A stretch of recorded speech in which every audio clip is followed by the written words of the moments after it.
여러분 주부를 참고하실 때 여러분 앞에 귀의 소식 전하겠습니다. 우리 교회를 방문하신 모든 분들 주님의 이름으로 환영합니다. 등록 원하시는 분 말씀하시면 제가 친절하게 도와드리도록 하겠습니다.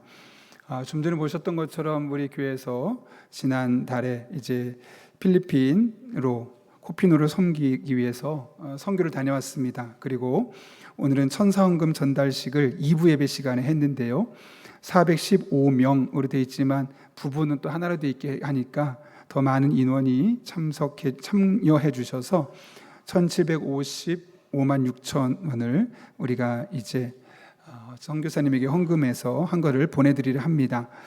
이렇게 계속 기도해 주셨고 헌신해 주신 여러분 한 분 한 분에게 진심으로 감사를 드리고, 또 이번 기회를 통해서 그 필리핀에 있는 코피노들이 하나님 만날 수 있는 기회가 되었으면 합니다.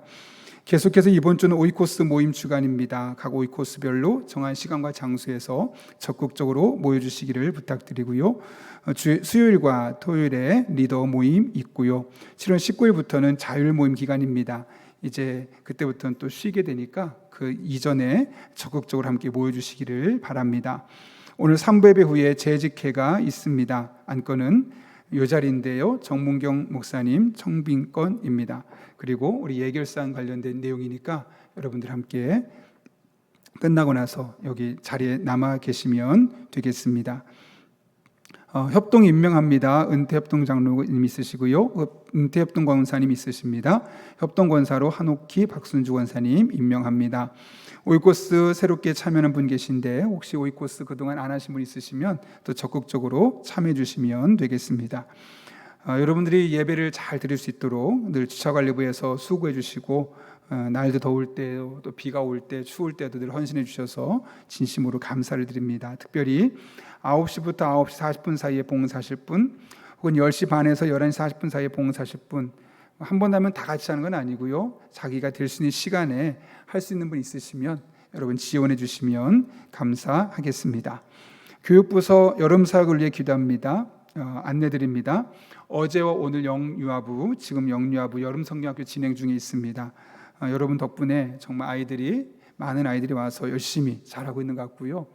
어제 제가 영유아부 여름성경학교 참석을 해서 보니까 엄마들 뱃속에 벌써 4명이 또 있더라고요. 그래서 이제 그 영유아부가 또 늘어날 것 같습니다. 위에서 계속 기대해 주시기를 부탁드립니다. 돌아오는 토요일부터는 이제 유치부가 있고요. 그 다음 주에는 아동부, 또 중고등부, 청년부 계속 여름 사역이 있으니까 위에서 기대해 주시기를 부탁드립니다. 또 소식이 있습니다. 주영주 안수 집사님의 부친 되시는 주영근님께서 하나님의 부르심을 받았습니다. 부천 장례식장에서 장례가 있는데요. 교회에서는 5시에 출발하고 어울림 아파트 5시 20분에 경유해서 7시에 위로 예배를 드리게 됩니다. 함께 하시는 분들은 동행해 주시고 또 못 가는 분들은 위로해 주시기를 부탁드립니다. 더 자세한 내용은 주보를 참고해 주시고요. 오늘 하나님께서 우리에게 주신 말씀은 시편 12편 1절부터 8절까지 말씀, 구약성경 810쪽에 있습니다. 시편 12편 1절부터 8절까지 우리 하나님의 말씀을 제가 봉독하겠습니다. 여호와여 도우소서. 경건한 자가 끊어지며 충실한 자들이 인생 중에 없어지나이다. 그들이 이웃에게 각기 거짓을 말하며 아첨하는 입술과 두 마음으로 말하는도다. 여호와께서 모든 아첨하는 입술과 자랑하는 혀를 끊으시리니 그들이 말하기를 우리의 혀가 이기리라. 우리 입술은 우리 것이니 우리를 주관할 자 누구리요 하미로다. 여호와의 말씀에 가난한 자들의 눌림과 궁핍한 자들의 탄식으로 말미암아 내가 이제 일어나 그를 그가 원하는 안전한 지대에 두리라 하시도다. 여호와의 말씀은 순결함이요 흑도가니에 7번 단련한 은 같도다. 여호와여 그들을 지키사 이 세대로부터 영원까지 보존하시리이다. 비열함이 인생 중에 높임을 받을 때 악인들이 곳곳에서 날뛰는도다. 아멘. 우리 함께 기도하고 하나님의 말씀 나누겠습니다. 거룩하신 아버지 하나님, 오늘도 우리를 주님 전에 불러주셔서 함께 하나님 앞에 나와 예배하게 하신 은혜를 감사를 드립니다. 말씀 듣는 시간입니다. 닫혀있던 우리들의 마음의 문을 열어주시고 피곤한 우리의 몸을 일깨워 주셔서 말씀에 집중하게 도와주시고 말씀으로 말미암은 은혜와 유익을 경험할 수 있는 복된 시간 되게 하여 주옵소서. 예수님의 이름으로 기도하옵나이다. 아멘. 우리 앞뒤 좌우 있는 분 인사 볼까요? 따봉이 아니고요. 당신에게 소망이 있습니다. 이렇게 인사하겠습니다.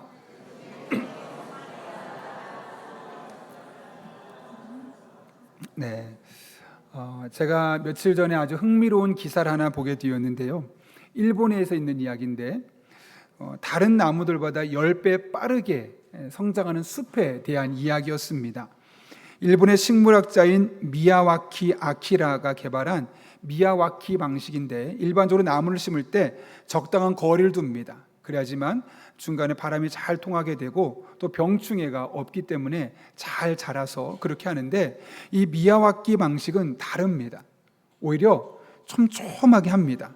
예를 들면 테니스 코트 같이 작은, 우리 교회 본당의 한 3분의 1 정도 되겠죠. 그런 곳에 500에서 100여 종의 다양한 식물들, 다양한 나무들을 3만 그루를 심어서 아주 극도로 밀집시켜 놓는다는 겁니다. 그렇게 3년 동안을 놓고 나서 보게 되면 신기하게 띄엄띄엄 해놓은 것보다 훨씬 더 많은 나무들이 거의 10배 정도의 성장 속도를 보여준다는 거죠. 그래서 실제로 그 결과를 보게 되었더니 한 20년, 30년 되면 이 정도 되겠지라고 생각했던 것이 20, 30년 지나고 나면 약 100년에서 200년 정도 걸린 숲을 일궈낼 수 있을 만큼 큰 숲을 이루고 또 길이도 한 10배 정도 성장된 나무를 보여주게 된다는 겁니다.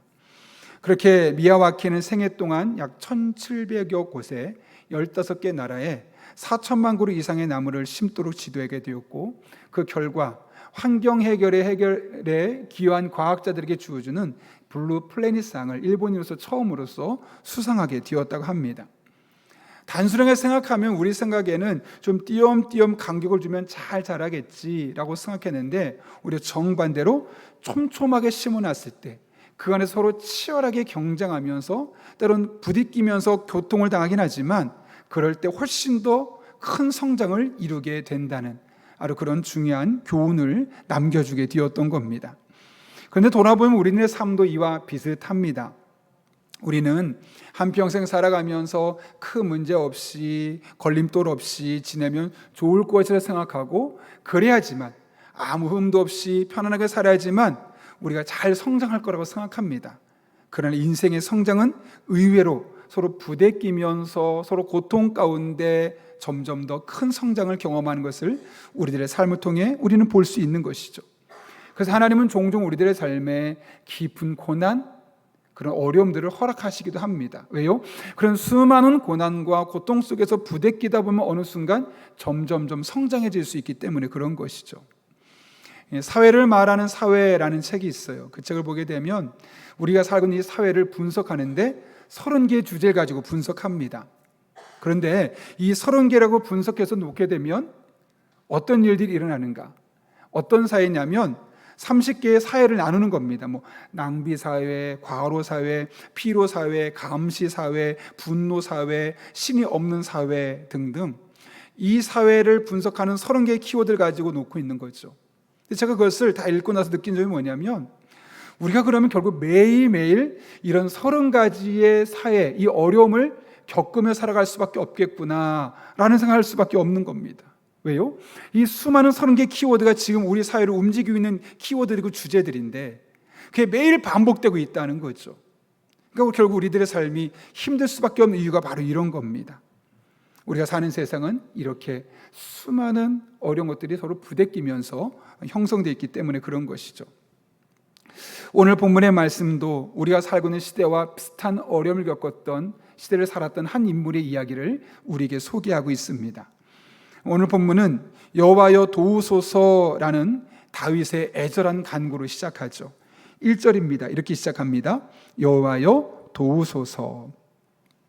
이 도우소서라는 단어가 우리 단어로 보면, 우리 표현으로 보면 큰 문제가 안 되는데 히브리어 원문을 보게 되면 명령형으로 되어 있습니다. 그럼 좀 이해가 안 되죠. 아니, 하나님한테 하나님 도우세요, 마치 이렇게 하나님께 명령하는 듯한 느낌이 들기 때문에 그렇죠. 그런데 이 히브리어에서 명령형은 그런 명령도 있지만 한편으로는 하나님 제발 도와주세요, 하나님이 아니면 안 됩니다, 꼭 도와주셔야 됩니다, 이런 애절한 그런 절박함이 담겨있는 영혼의 절규와도 같습니다. 그렇다면 여러분, 도대체 다윗은 왜 이렇게까지 하나님 정말 도와주셔야 됩니다, 영혼을 절규하면서까지 기도하게 되었을까? 그의 삶의 목숨을 위협할 만한 어떤 일들이 있었기 때문일까요? 오늘 보면 1절과 2절을 보면 다윗이 이렇게까지 기도할 수밖에 없었던 특별한 상황들이 묘사되어 있습니다. 한번 읽어볼까요? 시작. 여호와여 도우소서, 경건한 자가 끊어지며 그들이 이웃에게 각기 거짓을 말하며 아첨하는 입술과 두 마음으로 말하는도다. 아멘. 다윗이 살던 시대는 어떤 시대였냐면 경건한 자, 다시 말하면 하나님을 찾고 하나님이 원하시는 모습대로 살려고 했던 경건한 자들이 없어지는 시대, 끊어진 시대였고요. 충실한 자, 그래 저 정도면 믿을 만한 사람이지라고 신뢰를 보낼 수 있을 만한 사람이 희박한 시대였습니다. 멸종 위기의 전의 상태였죠. 의롭게 살려고 하면 바보라는 소리를 듣게 되고 진실하게 살려는 사람이 손해를 보는 시대였다는 겁니다. 다시 말하면 도덕적으로 영적으로 붕괴되어 가던 시점이었다는 것이죠. 특별히 2절 말씀 보게 되면 이들의 타락이 특별히 언어를 통해서 나타나고 있음을 보게 됩니다. 보시게 되면 이웃에게 거짓을 말하고 앞에서는 아첨하는 것처럼 보이지만 실상 뒤에서는 두 마음을 품고 그 사람을 이용하던 시대였습니다. 이렇게 서로 속이고 속는 불신이 가득했던 사회가 바로 다윗이 있었던 시대였다는 겁니다. 심지어 오늘 본문 3절과 4절 말씀 보게 되면 그들의 마음속에 교만함이 얼마나 컸든지 이렇게 이야기합니다. 여호와께서 교활한 입술을 멈추게 해주소서, 자랑하는 이들의 혀를 끊어주소서. 그들은 우리 입으로 우리가 말하는데, 우리 혀로 우리가 말하는데 누가 우리를 막는단 말인가? 라고 말했다는 거예요. 다시 말하면 하나님도 소용없고 내가 말하는데 누가 우리를 막겠다는 거야? 그 교만함이 끝까지 극치에 이르렀던 상황이었음을 말하고 있는 거죠. 이것이 바로 다윗이 살고 있었던 시대였습니다. 경건한 자가 끊어지고 충실한 자가 사라질 뿐만 아니라 말로 사람들을 속이고 그 마음의 교만함이 끝에 극을 달았던 시대. 그때 다윗이 취했던 태도는 방관하는 것이 아니었습니다. 체념하는 것도 아니었습니다. 어쩔 수 없지 뭐, 그냥 인생 그런 거 아니겠어 라고 체념하거나 방관하는 것이 아니라 오히려 누구보다 이 악한 시대의 정신을 가슴에 품고 하나님 앞에 나와 기도했던 것이죠. 내 힘으로는 할 수 없지만 내가 기도하고 하나님이 그 기도를 들으신다면 이 악한 세상도 바뀔 수 있다는 확신이 있었기 때문에 그는 방관하거나 동조하는 것이 아니라 오히려 적극적으로 그 시대의 아픔을 끌어안고 하나님 앞에 나와 기도하게 되었던 겁니다. 그래서 여러분, 여기서 보면 이 다윗이 사용했던 하나님에 대한 단어도 마찬가지예요.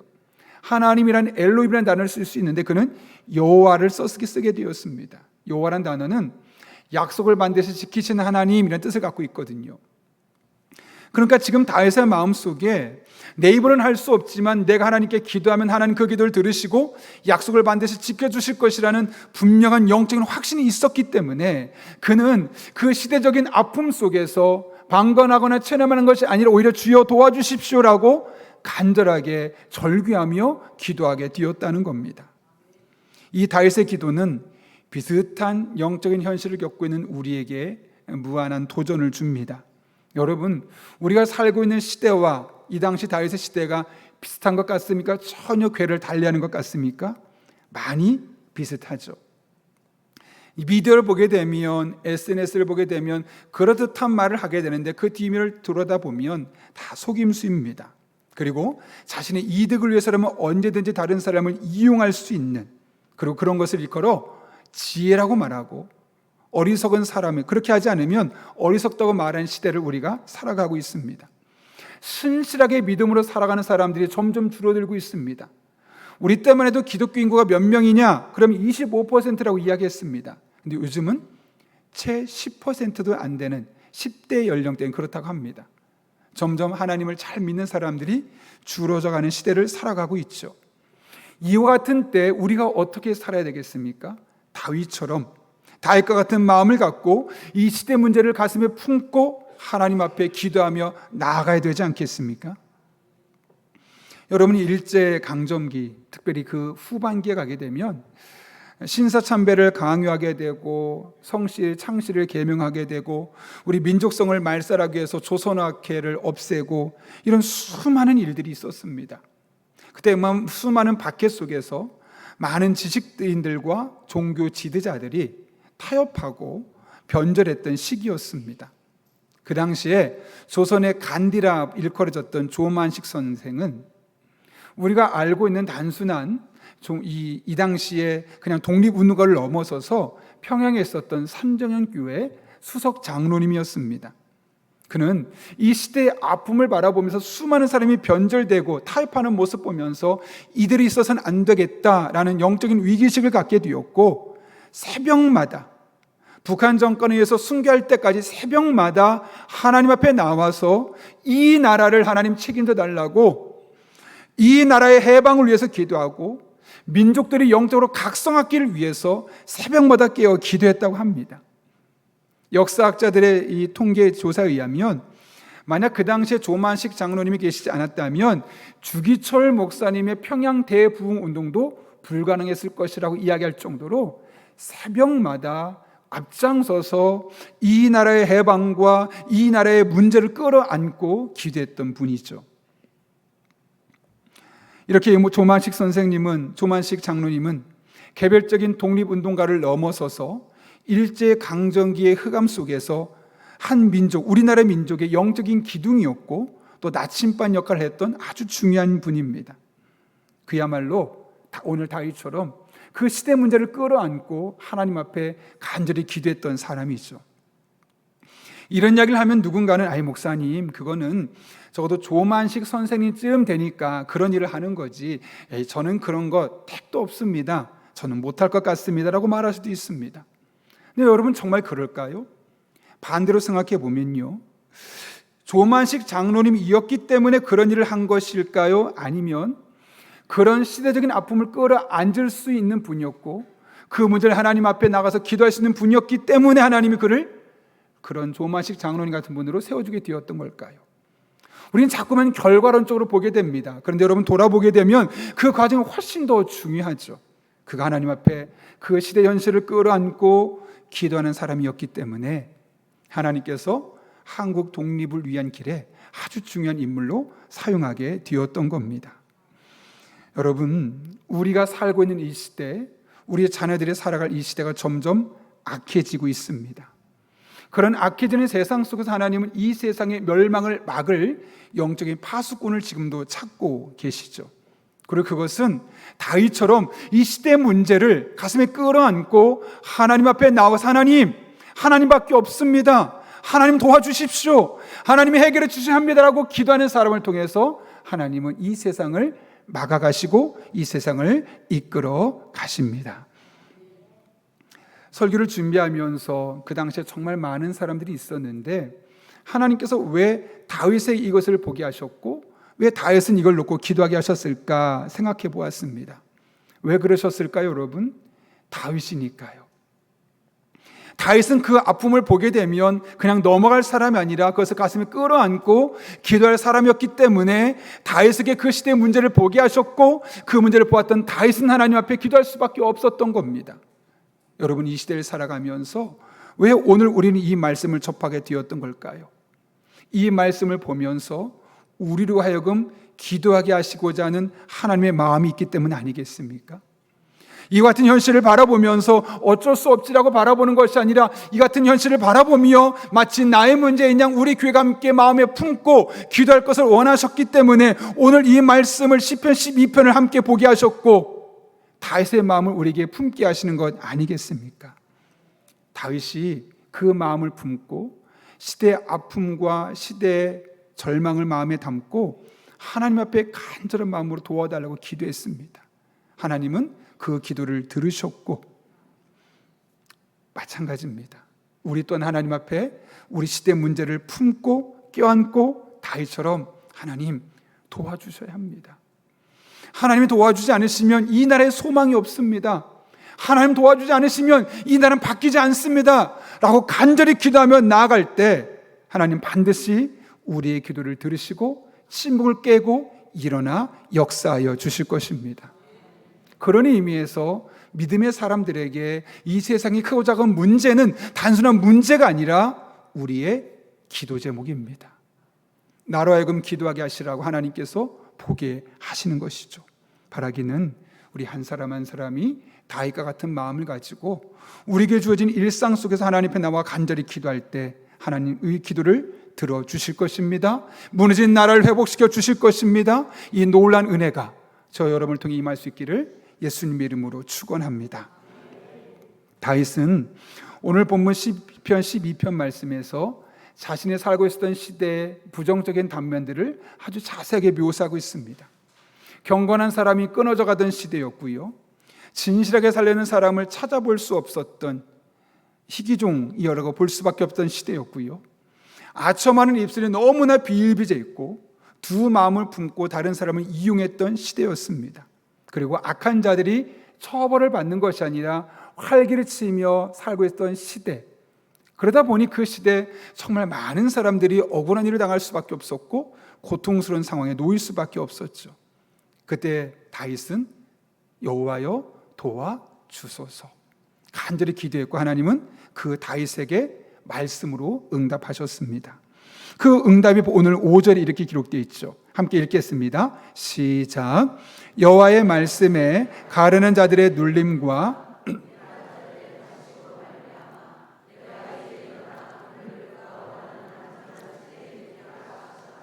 아멘. 하나님은 기도하고 있었던 다윗에게 가련하고 눌리고 탄식하는 자들을 그 소리를 들으시고 내가 이제 일어나서 그들을 안전한 곳으로 인도하겠다라고 말씀하셨습니다. 그 말씀을 듣자마자 다윗이 어떻게 반응하느냐, 6절 말씀인데 이렇게 말하죠. 여호와의 말씀은 순결함이요 흙 도가니에 7번 단련한 은과 같다. 하나님 그렇습니다. 지금 말씀하신 이 5절의 말씀은 순전합니다. 그리고 마치 흙 도가니에 7번 단련한 은처럼 흠이 없습니다. 완벽합니다. 이게 무슨 말일까요, 여러분? 그 5절 말씀이 그대로 될 것이라고 믿습니다 라는 믿음의 고백으로 지금 이렇게 선포하고 있는 것이죠. 그럼 여러분, 다윗이 지금 잘 생각해 보십시오. 하나님 앞에 간절히 기도했어요. 이 시대 문제를 끌어안고 기도했단 말이죠. 그럼 여러분, 그 당시에 기대했던 응답은 무엇이었겠습니까? 사실 하나님께서 갑자기 이 모든 문제를 해결해 주신다든가, 그래서 하나님 이렇게 하셨습니다 간증하면 좋겠죠. 그런데 하나님은 이 다윗의 시대에 있었던 수많은 다양하고 복잡한 문제를 해결하기 위해서 다양한 솔루션을 주지 않으셨어요. 딱 하나 주셨어요. 그게 뭐냐면 말씀을 주신 거예요. 이스라엘 백성들과 다윗이 붙들 만한 말씀을 주셨다는 거죠. 왜 그렇게 하셨을까요, 여러분? 그 말씀을 붙들기만 하면 그 말씀 주시는 지혜로 말미암아 다양하고 복잡한 문제를 풀어갈 수 있는 지혜가 부어지기 때문이에요. 실제로 여러분, 사사기 6장을 보게 되면 이스라엘 백성이 미디안 족속과의 전쟁을 치르게 되고 밀리게 됩니다. 그래서 산으로 굴로 웅덩이로 피해 도망 다니게 돼요. 그래서 목숨을 연명하기 위해서 농사 지을 때만 잠깐 밤에 와서 일을 하고 또 밤에 낮에 가서 숨어 있고, 그럴 생각에서 겨우겨우 이제 추수할 때가 되면 다시 내려와서 다 뺏어가는 겁니다. 심지어는 곡식만 뺏어가는 것이 아니라 동물까지 뺏어가는 거예요. 너무 억울하고 살 수 없게 되니까 하나님 앞에 간절히 기도해요. 그렇게 이스라엘 백성들이 기도했다면 하나님, 여러분, 하나님이 어떻게 응답하시는 것이 정상일까요? 갑자기 그 미디안 족속을 싹 멸망시킨다든가, 아니면 미디안과 싸워서 이길 수 있을 만한 전략가를 보내주신다든가, 아니면 탁월한 장군을 보내줘서 전쟁에서 승리할 수 있도록 하나님께서 하신다면 마음이 편안해지겠죠. 아, 이제 하나님이 도와주시겠구나. 근데 하나님은 어떻게 하셨느냐? 그렇게 하지 않으셨어요. 사사기 6장 8절 보면 이렇게 하셨습니다. 여호와께서 이스라엘 자손에게 한 선지자를 보내시니 그가 그들에게 이르되 여호와께서 이같이 말씀하시기를 이스라엘의 하나님 내가 너희를 애굽에서 인도하여 내며 라고 말합니다. 하나님께서는 그 미디안 족속이 고통받고 있었던 이스라엘 백성들의 기도를 들으시고 미디안 족속을 멸망시킨 것도 아니고 장군을 보내신 것도 아니고 어떻게 했다고요? 선지자를 보내셔서 말씀을 주셨다는 거예요. 왜요? 하나님은 말씀으로 문제를 풀어가시는 분이라는 거죠. 여러분, 아무리 복잡한 문제도 하나님의 말씀이면 그 문제를 풀어갈 수 있지 않겠습니까? 아무리 오래된 문제도 하나님의 말씀이면 그 문제를 풀어갈 수 있지 않겠습니까? 인간 그 누구도 풀어갈 수 없었던 문제를 할지라도 하나님의 말씀 안에 지혜가 있고 그 말씀을 붙들면 그 문제를 해결할 수 있지 않겠습니까? 그래서 하나님은 우리에게 손쉬운 방법을 주시기보다는 먼저 말씀을 주시고 그 말씀으로 문제를 풀어가기를 원하시는 것이죠. 현대 기독교의 지성을 대표하는 분이 있어요. 팀 켈러라는 미국의 목사님이신데요, 정말 많은 책을 쓰셨어요. 근데 그분이 인생의 말기에 췌장암에 걸리게 되고 나서 큰 충격을 받게 돼요. 정말 많은 책을 쓰셨거든요. 고난에 대해서 이야기를 하고 결혼에 대해서 이야기하고 또 죽음에 대하여라는 책도 쓰셨어요. 그런 다양한 책을 쓰신 분인데 본인이 막상 이 췌장암에 걸리게 되니까 충격을 받은 겁니다. 원래 2002년도에 처음 갑상선 암을 걸리게 되었지만 또 잘 회복이 되어서 괜찮았어요. 그런데 18년 뒤인 2020년 6월 달에 췌장암 4기, 다시 말하면 말기죠, 판정을 받습니다. 평생 하나님에 대해서 이야기했고 고난에 대해서 이야기했던 목사님이지만 막상 췌장암 4기라는 이야기를 듣자마자 그도 두려움이 있었습니다. 어떤 두려움이냐? 그냥 죽는 것 자체는 두렵지 않아요. 그런데 내가 죽게 되었을 때 남아있을 가족들과 갑작스럽게 죽게 되었을 때 교회와 이런 모든 것들을 생각하기 시작하니까 마음에 걱정과 근심과 두려움이 찾아게 되었던 겁니다. 그리고 순간 생각해 보니까 아니 내가 뭐 하는 거지? 내가 목사인데 설교자인데 내가 이것 때문에 두려워하고 있지? 혹시 그동안 내가 가졌던 믿음이 가짜 믿음이 아니었나? 라는 생각이 들었던 거예요. 그때 그가 선택했던 방법은 무엇이었을까요, 여러분? 하나님 앞에 말씀을 읽기로 결단했습니다. 혼자 하면 안 될 것 같으니까 아내와 매일 시편 말씀을 읽기로 시작했던 거예요. 그래서 어제 시편 1편 읽었으면 오늘 시편 2편 읽고 그 다음날 시편 3편 읽고 계속 반복해서 시편을 매일매일 읽어나가기 시작합니다. 그렇게 소리내어서 읽어나가기 시작하는데 그러다가 시편 90편 14절과 15절 말씀이 마음에 확 다가오는 거예요. 어떤 말씀이냐? 이런 말씀인데요, 같이 한번 읽어볼까요? 시작. 아침에 주의 인자심이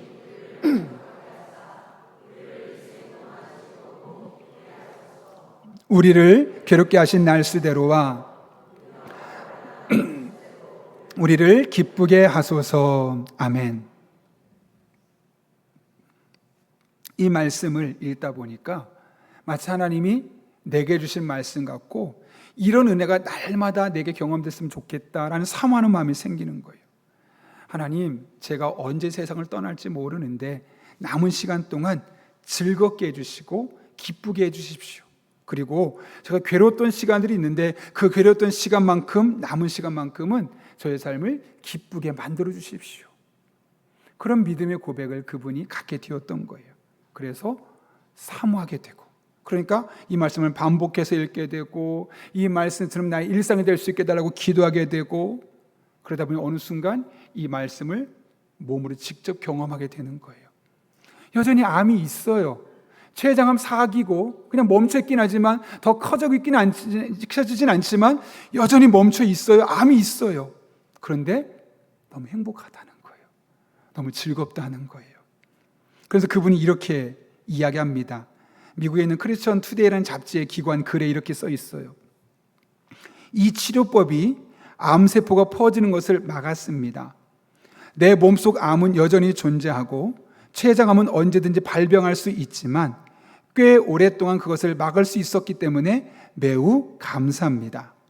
과장처럼 들릴지도 모르겠지만 아내와 나는 암 진단을 받기 전의 기도 생활과 영적인 삶으로 결코 돌아가고 싶지 않습니다.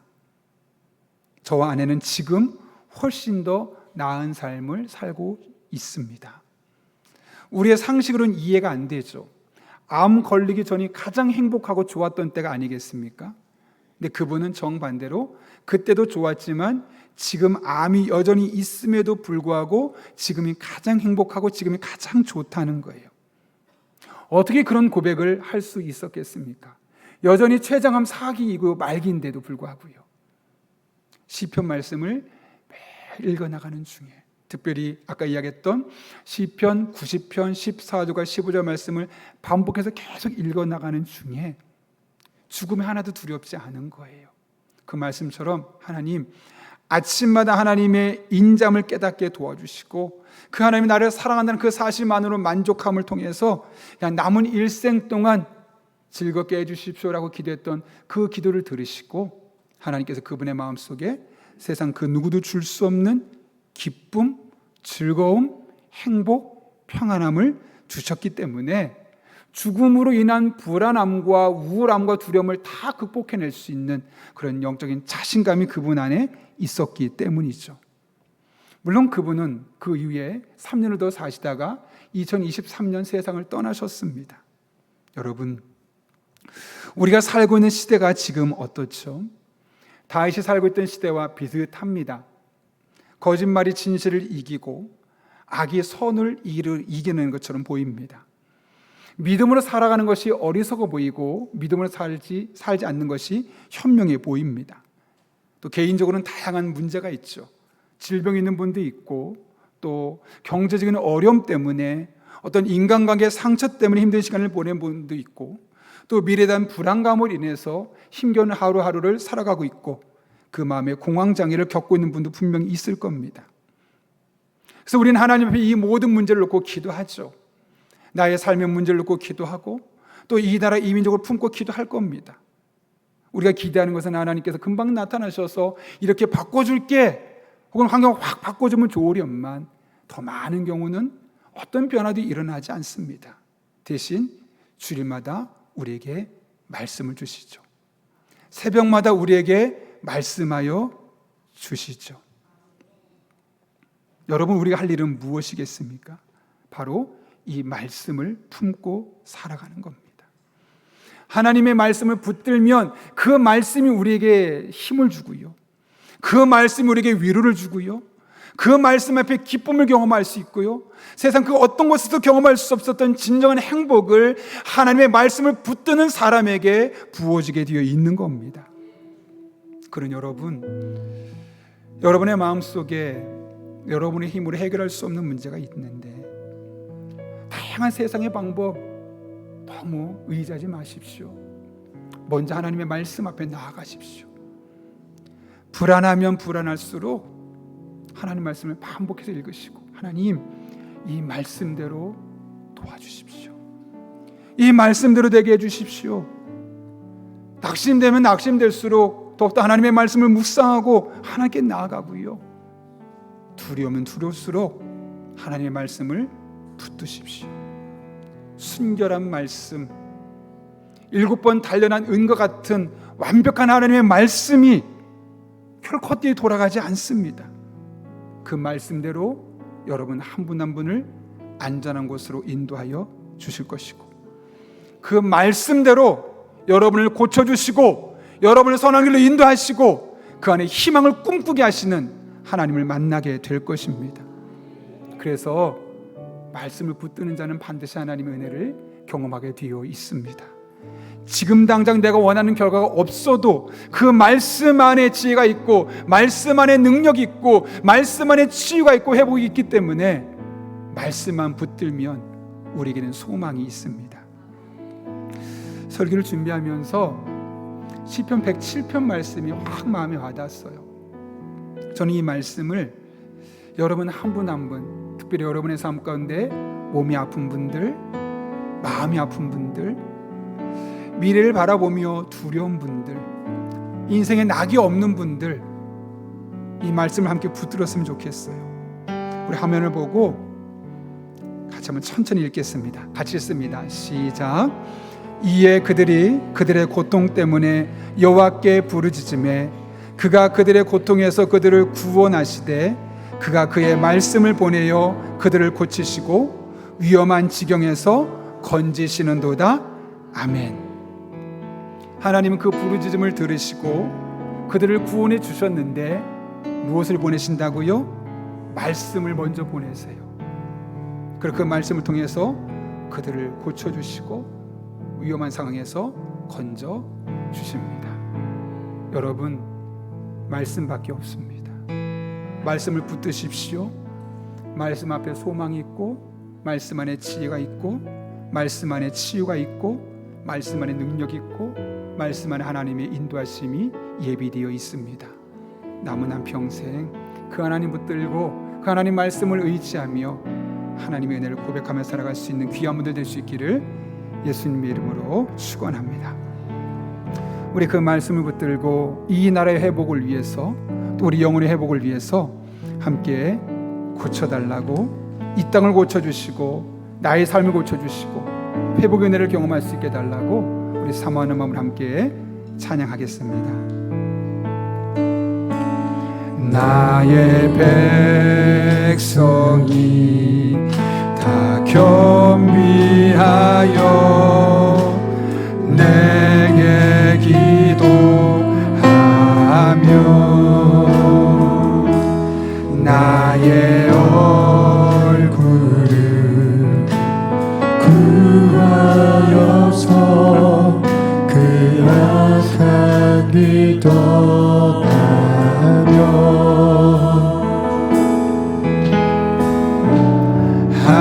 하늘에서 듣고 죄를 사하며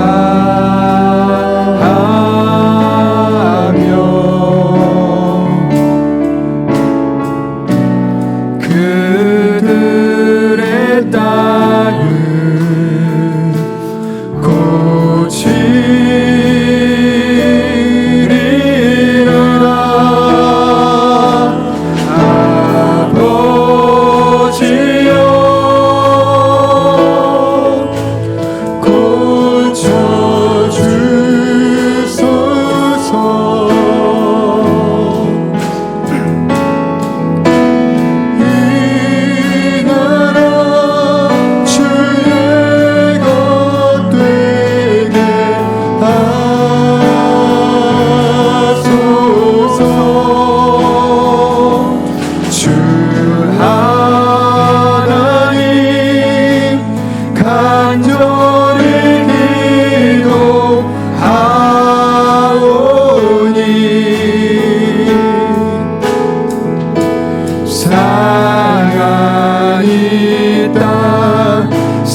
겸비하여 무릎 꿇고 다 겸비하여 주께 기도하리 주의 얼굴을 구하여서 그 악한 길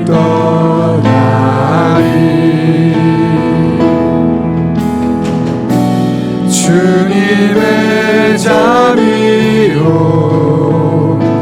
죄를 사하며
고백합니다. 아버지 하나님 고쳐주시옵소서, 회복시켜 주시옵소서. 아버지여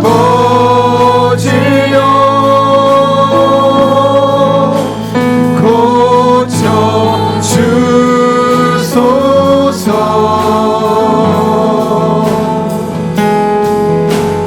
이 나라 주의 것 되게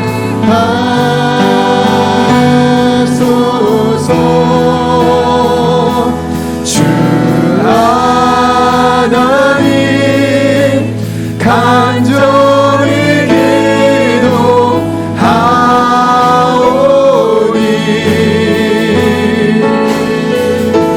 사랑이 땅 새롭게 하소서. 우리 이 시간 함께 기도하실 때 오늘 말씀을 붙들고 기도합니다. 이 땅에 경건한 사람이 사라지고 진실한 사람이 메말라가는 시대입니다. 이 악한 세상 속에 우리 또한 세상에 동조하거나 세상을 방관하지 않게 하시고 다윗처럼 하나님을 신뢰하며 이 시대를 품고 하나님 앞에 나와서 하나님 고쳐주시옵소서, 회복시켜 주시옵소서, 도와주시옵소서 기도할 수 있는 그런 믿음의 사람들 될 수 있게 하여 주옵소서 기도합니다. 한 걸음 나아가서 하나님의 말씀은 순전하고 하나님의 말씀은 7번 단련하는 것 같다고 말씀하셨습니다. 우리는 금방 삶의 문제 해결되기를 원했지만 하나님 먼저 말씀을 보내시고 그 말씀을 통해서 우리를 먼저 바꾸시고 우리들 삶을 이뤄가시는 분이심을 깨닫게 하셨습니다. 하나님의 말씀을 붙들고 우리의 고난을 이겨내게 도와주시옵고 우리의 고통스러운 상황이 있을 때마다 문제가 있을 때마다 말씀을 통해 찾아오시는 말씀을 주신 하나님 붙들게 도와주시고 그 말씀을 통해 우리의 삶의 문제 해결되게 도와주시옵소서. 복잡한 문제도 극복하게 하여 주옵소서. 이 같은 기도 제목 가지고 하나님의 도우심 간구하며 우리 다 함께 하나님 앞에 간절한 마음으로 기도하겠습니다. 거룩하신 아버지 하나님, 오늘 우리를 주는 데를 불러주시는 데 감사합니다. 하나님을 바라보며 나아갑니다. 의지하며 나아갑니다. 신실하신 하나님 앞에 나아가오니 우리에게 힘을 주시고 능력을 주시고 지혜를 주시고 하나님 아버지 기뻐하는 삶을 살 수 있도록 주님께서 주님 역사하여 주옵소서. 그렇게 하나님 앞에 온전히 구할 수 있도록 주님 인도하여 주옵소서. 이 나라 가운데 정처 없이 헤매이는 이 나라 가운데 하나님을 향하여 나아가지 못하는 이 나라 가운데 주님 말씀하시고 주님의 약속을 경건한 사람이 사라지는 하나님의 시대, 선하심과 하나님의 진실한 사람이 없어지는 시대를 살아가고 하나님 있습니다. 아버지 붙들어 주시옵소서. 하나님 아버지 거짓말이 앞장서 있고 남들을 이용하고 사기치는 것이 악인들이 활개를 치고 살아가는 시대를 살아가고 있습니다. 이와 같은 시대를 살아가며 방관하지 않게 하시고 누군가에게만 맡기지 않게 하시고 타일처럼 시대 아픔을 끌어안고 함께 기도할 수 있는 믿음의 사람들 되게 하여 주옵소서. 그렇게 우리 기도를 들으시고 하나님 이 땅을 바꾸어 주옵소서. 이 땅을 고쳐 주옵소서. 하나님의 은혜가 임하게 하시고 하나님 나라가 임하게 하시고 하나님의 지혜가 임하게 도와주시고 놀라운 변화를 경험할 수 있도록 하나님 아버지 은총을 다하여 주옵소서. 그렇게 주님만을 바라보며 나아가오니 그렇게 주님만을 의지하며 나아가오니 신실하신 하나님, 살아계신 하나님, 전능하신 하나님 앞에 온전한 모습으로 설 수 있는 믿음의 사람들 다 되게 하여 주옵소서. 우리가 간과하며 기도할 때 우리 문제를 금방 해결하신 하나님이 아니라 먼저 말씀을 보내시고 그 말씀을 통하여 우리를 고치시고 건져주시는 살아계신 아버지 하나님, 말씀을 붙들게 하여 주옵소서. 말씀을 의지하게 하여 주옵소서. 말씀 붙들고 기도하게 하시고 말씀 붙들고 하나님 앞에 나아가게 도와주시고 그 말씀 앞에 답을 찾을 수 있는 믿음의 사람들에게 도와주시옵고 그럴 때 지금 당장 해결되지 않는 것처럼 보여도 마침내 말씀으로 먼저 해결해 주시고 하나님의 은혜로 해결하신 것을 눈으로 볼 수 있도록 우리 성도들의 삶 가운데 은총을 베풀어 주옵소서. 그렇게 주님만을 바라봅니다. 그렇게 주님을 의지합니다. 거룩하신 아버지 하나님, 우리 성도들에게 복을 주옵소서. 능력으로 역사해 주시옵소서. 하나님만을 의지하며 나아가오니 주여 축복하여 주옵소서. 살아계신 아버지 하나님, 우리가 살고 있는 이 시대, 거짓말이 너무나 당연하고 두 마음을 품고 사람을 이용하고 악한 자들의 활개를 치고 그것이 마치 당연한 것처럼 동조하거나 나의 일이 아니라고 방관하는 시대를 살아가고 있습니다. 이와 같은 시대를 살아가며 우리들의 마음속에는 다윗의 마음을 주셔서 이 나라, 이 문제, 이 나라가 갖고 있는 문제들이 우리의 기도 제목이 되게 도와주시옵고, 함께 품으며 기도하며 나갈 때 하나님 일어나셔서 이 모든 문제를 해결하여 주옵소서. 우리가 간절한 마음으로 기도할 때 응답하여 주실 때 당장 가장 빠른 방식으로 문제를 해결하시기보다는 먼저 말씀을 보내시고 그 말씀을 통해 우리를 먼저 고치시고 우리를 건져내 주시는 살아계신 아버지 하나님, 이 나라 이 민족의 문제를 넘어서서 우리 성도 개개인에게도 다양한 문제들이 있습니다. 간절히 기도할 때마다 원하는 응답이 없어 낙심하고 좌절하고 기도에 대한 의욕을 잃은 성도들도 이 자리에 있습니다. 하나님, 그들에게 먼저 말씀을 보내어 주셔서 말씀을 통해 그들을 고쳐주시고 그들의 마음과 상황을 고쳐주시고 치유해 주시고 위험한 지경에서 건져내 주셔서 먼저 말씀으로 은혜 받게 하시고 마침내 그 말씀대로 일하신 하나님을 다 경험할 수 있는 복된 성도님을 되게 하여 주옵소서. 예수님의 이름으로 기도하옵나이다. 아멘.